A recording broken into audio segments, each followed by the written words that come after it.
Bueno, vinimos hasta Bahía Blanca y siempre es un gusto encontrarnos con un amigo, Juan Pablo Bailar. Juan Pablo, gracias por atendernos. ¿Cómo estás? No, el agradecido soy yo que te hayas molestado en llamarme y convocarme para conversar un poco sobre nuestro país. Es que estamos en un momento de definiciones, ¿no? Sí, vamos a estar peor, ¿no?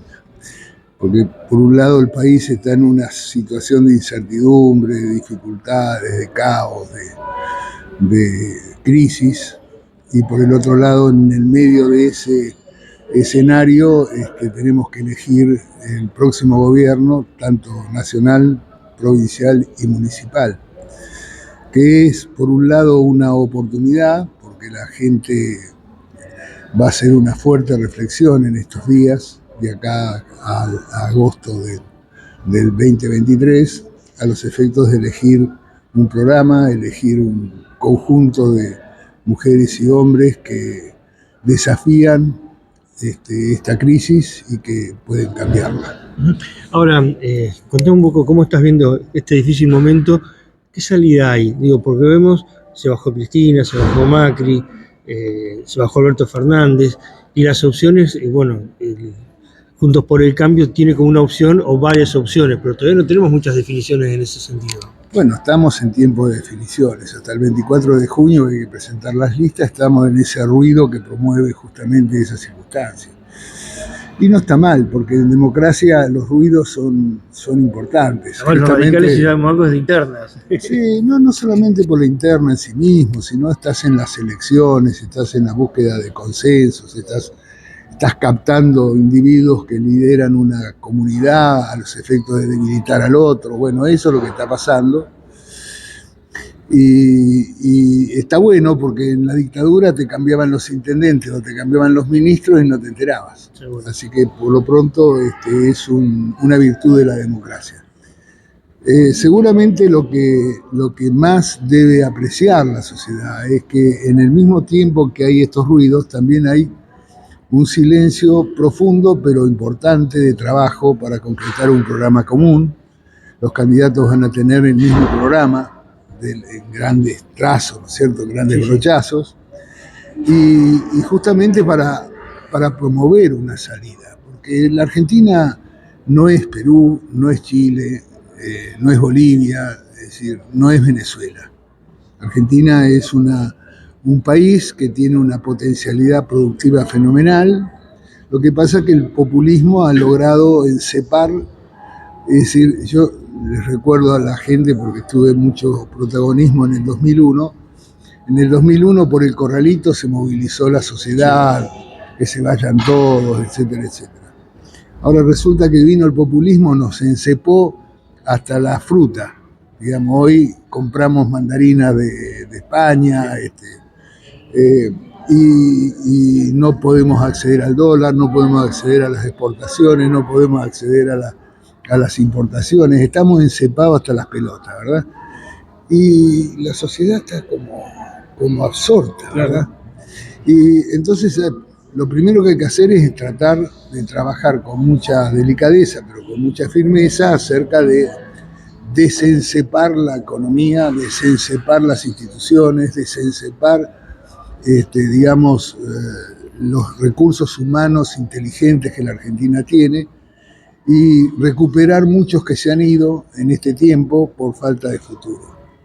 Yo no digo que va a ser una mesa servida, que vamos a estar otra vez tirando globitos y cantando música. Lo que viene es un tiempo difícil, complejo.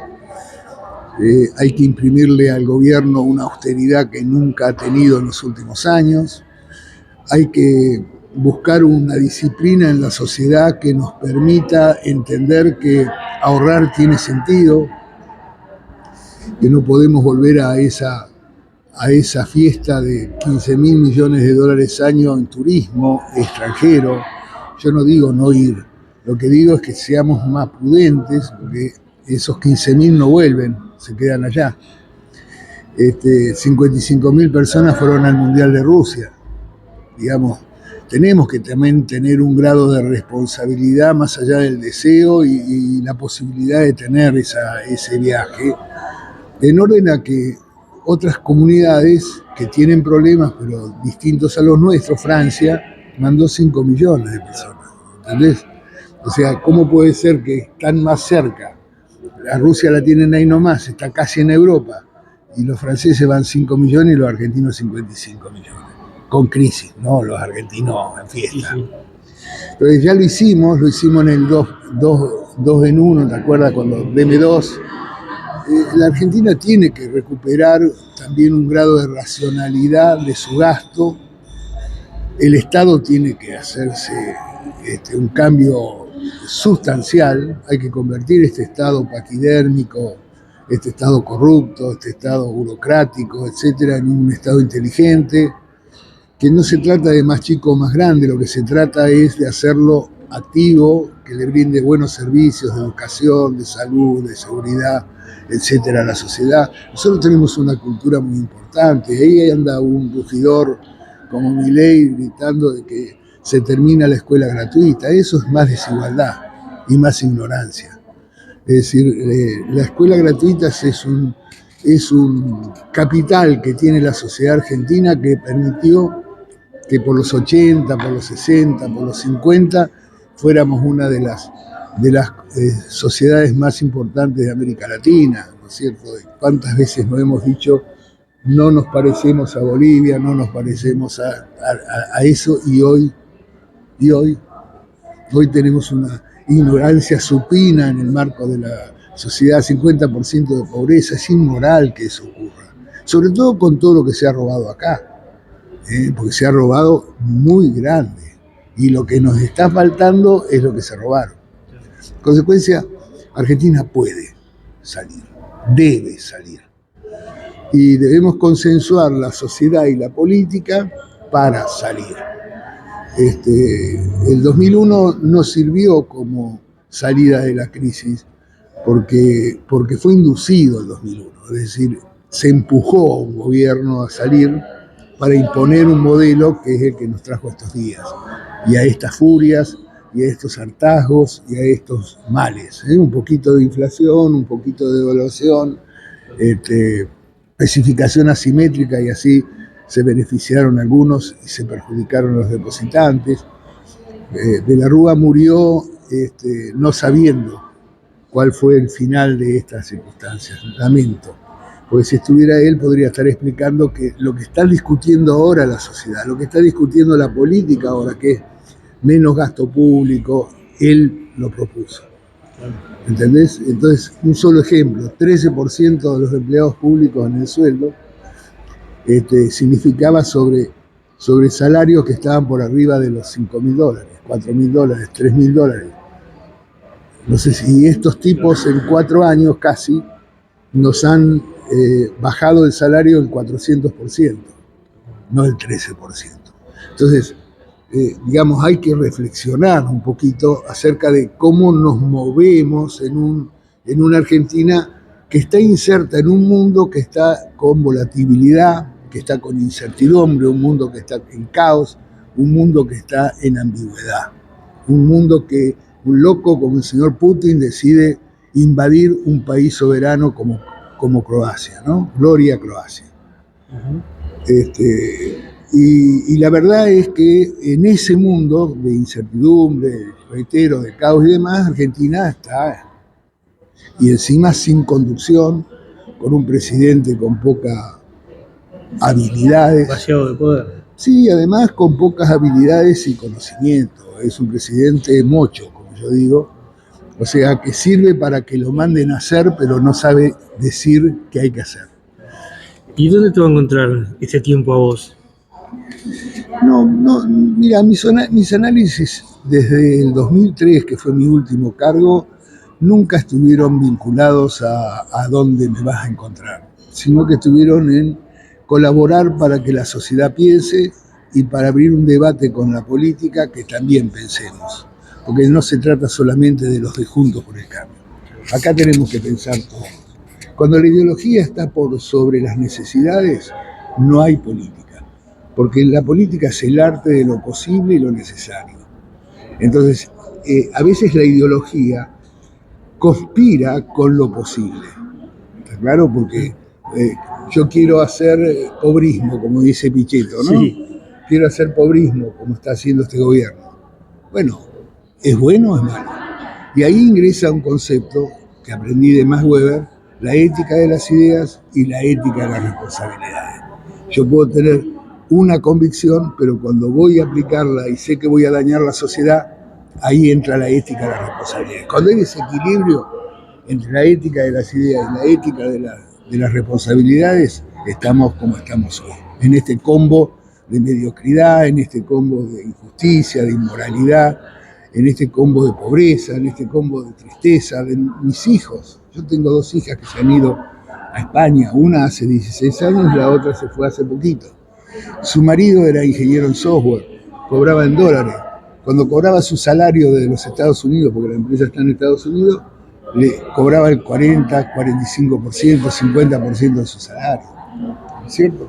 Y entonces dijo, no, si yo voy a Valencia y trabajo igual que en la Argentina y voy a cobrar mi salario pleno. Entonces, esas cosas que tiene la Argentina, ¿no? Empezamos con el cepo y te vuelvo a reiterar, era el cepo el que lo mataba, ¿no? Y la diferencia del dólar blue al dólar legal. Ahora, han transcurrido 40 años de democracia y después ya peinamos unas cuantas canas, vemos cómo, bueno, vos sos un claro ejemplo de un tipo ideológico que además sabe leer la realidad más allá de la cuestión partidaria o del corazón radical, pero nuestros políticos más contemporáneos, más de estos tiempos, la verdad que de ideología muy poco y de leer la realidad mucho menos en algunos casos, ¿no? Sí, pero también tiene que ver con este tiempo. Claro. Nosotros somos los hijos de la sociedad sólida. Nos casábamos para toda la vida, hoy sabés cómo es. Sí. Ni siquiera hacen pareja los claro. Chicos, ¿no? Porque no quieren asumir responsabilidades de cargar con la esposa o cargar con el esposo, digamos. Claro. Y estamos en la sociedad líquida, que es una cosa maravillosa desde el punto de vista de los avances notables que ha tenido las sociedades en el mundo, digamos, en medicina, en inteligencia artificial, en transformaciones, en mutaciones, etcétera, etcétera, que hace que la política ya no sea de los partidos políticos. La política es tenemos democracia de candidatos. Claro. En consecuencia, se debilita la democracia con la democracia de candidatos, porque, digamos, los partidos políticos, si bien son como un corralito para el conjunto de los adherentes, no obstante, tiene determinadas convicciones que vos sabés anticipadamente qué va a hacer. Como el candidato es libre, digamos, lo elegimos porque tiene carisma, porque tiene votos, por lo que sea. Mirá, tenemos un partido unilateral, unipersonal, sí, como el Milei, y ¿qué sabemos? Que con quién va a hacer lo que está diciendo. Sabemos claramente que eso que está diciendo le va a hacer bien a la Argentina, digamos, o es meramente un populista de derecha que nos quiere imponer una autocracia en la Argentina, es un tipo que desconoce el poder legislativo, dice, si no me dan pelota voy a hacer plebiscito. ¿Qué es eso? ¿Democracia plebiscitaria? ¿Eso sabes qué es? Eso es Maduro. Eso es Maduro. ¿Me entendés? Simplemente que Maduro enmascara con la Asamblea del Pueblo que no haya disenso, pero es una autocracia. Entonces, cuando vos te imponés el deseo de colaborar, porque ya has hecho cosas, o sea, has sido protagonista. Yo ojalá mañana me convoque quien gane de Juntos por el Cambio y te juro por Dios que voy a hacer, con mi último aliento voy a hacer lo que pueda, ¿no es cierto? Pero estos años, desde 2003 a las fechas, sabés que he leído futuro. No he leído con nostalgia al pasado, porque fui protagonista del pasado.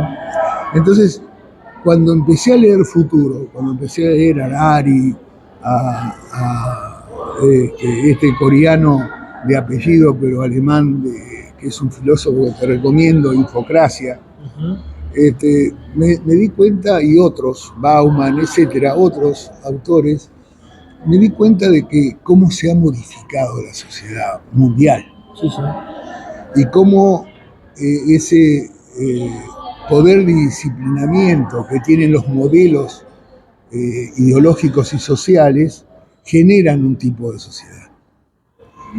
El populismo tiene un modelo que es ejercitar el poder sin límites, es fe religiosa en el líder, y lo que dice el líder es palabra santa, el de derecha y el de izquierda. En América Latina el populismo, la mayoría de ellas son de izquierda, en consecuencia persiguen minorías para atraparlas, el LGTB, los verdes, los azules, los blancos, los celestes, etcétera, para poder generar de esa sociedad que es casi una tribu, está organizada en tribus, no en colectivos. En la época nuestra, en el estado de bienestar, eran colectivos, claro, y eran partidos de masa, ¿verdad? Que no estaban vinculados solamente a la fe del líder, como era el peronismo, o a la fe democrática, como era el radicalismo, ¿verdad? Y republicano, que tenía una organización como la Constitución Nacional, la Unión Cívica Radical. En cambio, el peronismo, una organización militar. Bueno, sigue eso. Sigue, lamentablemente. Y sigue en un contexto de sociedad que ya no es como antes, que se adherían a eso, sino que están todos con su tema. El que aspira al medio ambiente solo le preocupa el medio ambiente, le importa tres carajos si crecemos o no crecemos, si podemos sacar el mineral o no sacar el mineral. Él quiere que no se joda el agua de tal lugar. Y bueno, por ahí tiene en parte razón, pero también tiene razón aquellos que dicen, si no lo sacamos ahora, cuando no se pueda sacar porque nadie lo va a consumir, nos metimos la riqueza dentro de él. Entonces, esa reflexión es la que a mí me gusta hacer hoy. Y en la campaña me vas a ver haciendo estas reflexiones. ¿Por qué? Porque no puede ser que la Argentina esté en este estado. Ahora, lo último que se empieza a escuchar por estos días de gente común, del ciudadano de a pie, digamos, muchos te dicen, a estos tipos, a este modelo político lo banqué 40 años, Milei algo diferente, ¿por qué no probar con eso? Ni siquiera evalúan el fondo de Milei. Porque Milei es más casta que yo. Claro. A ver, Milei, ¿qué tiene abajo? Es dualdista, es menemista, Bussi. Sí. A ver, ¿qué te pasa? ¿Qué habla de la casta y tiene a Bussi como candidato a gobernador de Tucumán? Mirá, yo no quiero subestimar, tampoco soy pitonizo, pero tiempo al tiempo. Yo en agosto quiero ver a la gente llevar la boleta de Milei a la urna. ¿Vos crees que el futuro nos va a encontrar con 4 o 5 políticas de Estado que independientemente de quién gobierne se puedan llevar adelante? Yo creo que sí. Como que no hay otro camino. Sí, yo aprecio que Milei, ¿sabés qué trajo? Desde un fanatismo y desde un rugidor y de un respetuoso, un tipo no puede decirle a López Murphy delincuente y traidor. Es una botada, la boca de ese pelafustán. ¿Comprendés? Porque es no conocer la historia ni conocer los López Murphy, que es un tipo contrarrecto, un estudioso de aquello. Un tipo serio, y aunque no esté en el radicalismo, perteneció al radicalismo convencional con López Murphy 4 o 5 veces. Conozco su capacidad. ¿Cómo puede decirle traidor y delincuente? ¿Quién es ese Milei? ¿De dónde salió ese Milei para decir semejante cosa? ¿Que me agua bendita? ¿Qué? No, todo lo contrario. Es un señor que quiere eliminar la gratuidad, que quiere privatizar la educación, que quiere privatizar la seguridad, que quiere armar toda la sociedad, darle armas para que se defienda. Es un señor que dice que es, como es responsable de su sexualidad, manteniendo el sexo tántrico una vez cada 4 meses, eyacula el señor. Por no decir que tiene otras aptitudes, ¿no es cierto? Entonces, digamos, es extraño. Y es extraño que en una sociedad razonable, aún en desesperación, lo vote. ¿Me entendés? Porque no se trata de si es más o menos, no es liberal. Es un señor no liberal. Es un señor que grita la libertad y lo utiliza como bandera cuando todos los partidos políticos gritamos libertad. Y por eso tenemos democracia, si no seguiría la dictadura, que era lo que nos quitaba la libertad. Entonces está sobreentendido en el radicalismo la libertad, en el peronismo la libertad. ¿Viste? Además, conceptualmente es complejo. Pues yo he leído algunos de los manifiestos libertarios, él se dice libertario y anarcocapitalista. No es liberalismo eso, no se aplicó en 1 kilómetro cuadrado del mundo no se aplicó las ideas de él. ¿Comprendés? Podrá haber liberales un poco más extremos, pero este es populista. Y decime, Juan Pablo, ¿cómo andas con la dirigencia radical? ¿Contacto, bien, diálogo? Bien. Lo que pasa es que no coincido en algunas de las cosas que se están haciendo. Digamos, no, pero son menores, pero está vinculado. Nosotros estamos sometidos como radicales a la interna del PRO. Y si no acompañamos, lo que hacemos es achicar Juntos por el Cambio. Entonces, acompañar significa optar por uno o por otro. ¿Por qué no se aclara eso? Y listo. Viste, tenemos a Gerardo, quiero ser presidente, sí. Tenemos a Mane, querido ser presidente, y cuando lo ves en la encuesta, 1%, 2%, 3%. Entonces, querer ser implica también cómo llegar. Entonces, ¿por qué no se sienta Juntos por el Cambio? Bueno, muy bien, es una interna del PRO, es una interna del PRO. Bueno, siéntense, pongan reglas de juego, conformen una coalición de gobierno, no sean más una coalición parlamentaria, sean una coalición de gobierno, y entonces en ese límite que le plantea la coalición de gobierno, disputen el poder. ¿Entendés? Y mientras eso, que es momento de hacerlo, y además sería para la sociedad un fenómeno muy interesante, que nos daría mayor autoridad, mayor poder, y después que ingresen a esa coalición de gobierno quien quiera, previo saber que tiene que coincidir en los principios, ¿no? No cualquiera quiero decir. Pero Juntos por el Cambio tiene una pata peronista, Juntos por el Cambio tiene una pata de liberales que vienen del peronismo, de radicales que vienen del radicalismo que están en el PRO, los hay en todos lados. Sí. Tiene radicales, tiene liberales como López Murphy y tantos otros, con lo cual nosotros tenemos una base de sustentación interesante.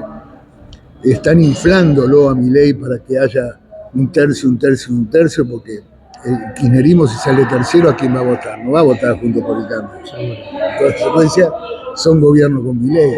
Claro. Y eso también es voto útil en Argentina, ¿no es cierto? Del otro lado. Sí, sí. Y en Juntos por el Cambio no nos queremos pelear demasiado con Milei porque también lo vamos a necesitar. ¿Sí? Es casi un mal necesario. ¿Te das cuenta? Es complejo el escenario, pero vamos a ver. Vamos a ver. ¿Ves futuro para los jóvenes de este país? Lo deseo. Lo deseo porque soy víctima. Yo tengo mi nieto y ahora voy a tener otro nieto más a 12.000 kilómetros de distancia. Y por razones económicas no puedo ir a visitar. Y tengo 73 pirulos. Los veré. Bueno, están por venir una de ellas, que es la madre de mi nieto Bautista, está por venir ahora en noviembre, pero quedó embarazada, no sabe si el médico le va a autorizar, así que habrá que esperar para el año próximo. Y la última vez que vi a mis hijas fue en el 2017, ya son casi 6 años. Tal cual. Juan Pablo, has ocupado roles importantes en la política argentina, digamos. Uno puede decir que te sentís realizado, pero ¿te quedó pendiente ser intendente de Bahía o nunca te gustó? No, me encantó. Sí, me quedó pendiente. Lo que pasa es que la política me llevó fuera de Bahía. Claro. Entonces no tenía territorio, como dicen ahora. Claro, no tenía territorio. Sí, me hubiera encantado. Me hubiera encantado. Es un desafío maravilloso. Cuando vos a tu ciudad, y más Bahía, y Bahía tiene una posibilidad y una oportunidad extraordinaria si se concretan las inversiones que dicen que van a venir por Vaca Muerta, el GNL y todas esas cosas, que hablan de 40.000 millones de dólares de inversión. Yo hace años que vengo hablando de la necesidad de regionalizar, que Bahía Blanca sea la centralidad de una nueva región en la provincia de Buenos Aires, donde complementemos al proceso agroindustrial de la sexta con otros bienes que los productores pueden tener, buscar que haya plantación de 100.000 hectáreas de cerezas. Los chilenos con 150.000 incorporan a su canasta de exportaciones 1.500 millones de dólares. Imagínate lo que sería para el sector agroindustrial de Bahía Blanca y la zona, 1.000 millones. ¿No? Y eso hacerlo con la búsqueda de que las empresas que vienen, que le damos el puerto, el territorio, el recurso humano, el agua, etcétera, etcétera, bueno, pongan un poquito más y complementen al productor y hagan una sociedad de capital industria con el productor, y pone la plata para que se plante la cereza. ¿No es cierto? Hoy tenés cerezas a los 3 años, antes era 5 o 6 años. Hoy en 3 años tenés cerezas, kiwi, todo complementos, sí. No principal producción, trufas, etcétera, que son demandadas en el mundo, que por primera vez también la Argentina tiene que pensar no tanto para nosotros, sino qué quiere el mundo de nosotros. Porque tenemos cómo hacerlo. Sí. Tenemos. Bueno, ¿cuánto hace que no vas a Patagones? Bastante. Y sí, antes de la pandemia. Estuve antes de la pandemia. Pero sí. No haciendo política.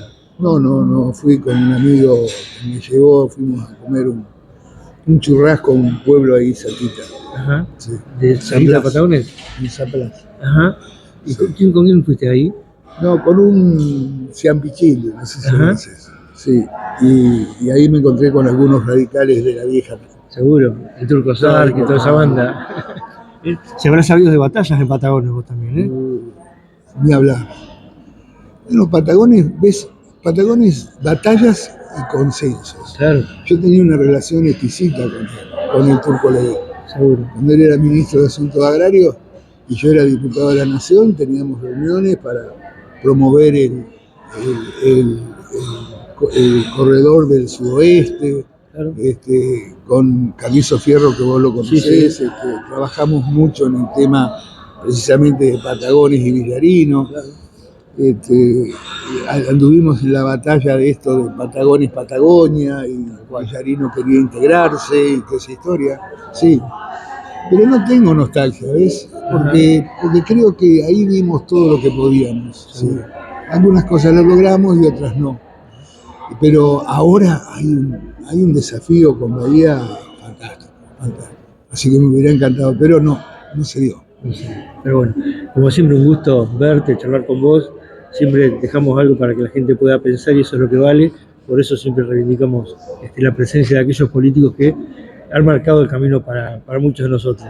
Quizás son mucho más chicos que vos, digo, pero las internas de Patagones las vivíamos cuando estaba don Néstor Escurra, Carlos Argurúa. ¿Qué tiempos aquellos?